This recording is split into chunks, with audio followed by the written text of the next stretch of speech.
السلام علیکم ورحمۃ اللہ وبرکاتہ۔ نام ہمیشہ سوچ کر اور اچھے رکھنے چاہیے جس کے معنی اچھے ہوں۔ آج ہم لڑکیوں کے نام لائے ہیں، آئیے دیکھتے ہیں۔ اگر آپ کو کسی نام میں وقت کی کمی لگے تو روک کر دیکھ سکتے ہیں۔ نام فروہ جس کے معنی ہیں شوق، اشتیاق، مالدار۔ نام عنایا جس کے معنی ہیں لطف و کرم، مہربانی، توجہ، التفات، تحفہ اور عطیہ۔ نام حوریہ جس کے معنی ہیں پری، حور، فرشتہ، حور جیسی خوبصورت دوشیزہ۔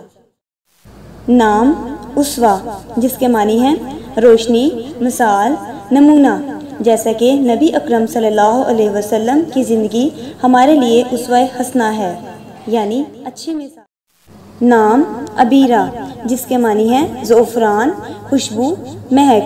دوسرا نام ماہم جس کے معنی ہے چاند کی روشنی۔ آپ یہ نام بھی رکھ سکتے ہیں، عبیرہ ماہم، جس کے معنی ہوں گے خوشبو، چاند کی روشنی۔ نام خولہ جس کے معنی ہے خیال، تصور۔ ان حضرت صلی اللہ علیہ وسلم کی خالہ کا نام، یہ بہادر عورت تھی۔ شفا جس کے معنی ہیں آرام، افاقہ، صحت یابی، بیماری کا ازالہ۔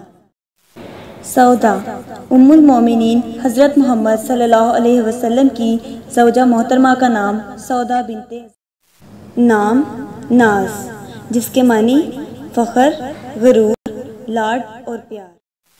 مروہ جس کے معنی ہیں خوشبودار درخت۔ مکہ معظمہ کی ایک پہاڑی کا نام جو صفا پہاڑی سے 2 قدم کے فاصلے پر ہے، جن کے درمیان دوڑنا حاجیوں کے لیے حج کے لوازمات میں سے ہے۔ حیا جس کے معنی ہیں وقار، سنجیدگی، متانت، شرم والی۔ رجا جس کے معنی ہیں امید، یہ صحابیہ کا نام تھا۔ نام آیت جس کے معنی ہیں نشانی، علامت۔ نام حرم جس کے معنی ہیں مقدس، لائق احترام، قابل احترام۔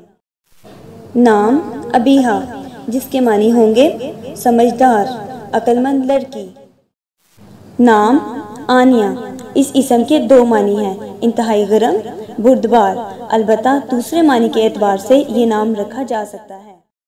نام انابیہ جس کے معنی ہیں مشک یا مشک کی مانند ایک خاص قسم کی خوشبو۔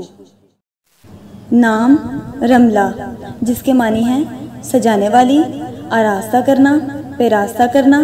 ام المومنین رملہ بنت ابو سفیان جو کہ حضرت محمد صلی اللہ علیہ وسلم کی زوجہ تھیں اور ان کی کنیت ام حبیبہ رضی اللہ تعالی عنہا تھی۔ کسی قسم کی غلطی ہو، کچھ اچھا لگے یا کوئی تجویز دینی ہو، کمنٹ باکس میں اپنی رائے کا اظہار ضرور کیجیے گا، اور اگر آپ کو ہماری ویڈیو پسند آئے تو ایسی مزید ویڈیو حاصل کرنے کے لیے ہمارے چینل کو سبسکرائب ضرور کر لیں تاکہ آپ کو ہماری ویڈیو پہلے مل جائے، اور ہماری حوصلہ افزائی کے لیے لائک ضرور کیجیے گا۔ جزاکم اللہ خیرن۔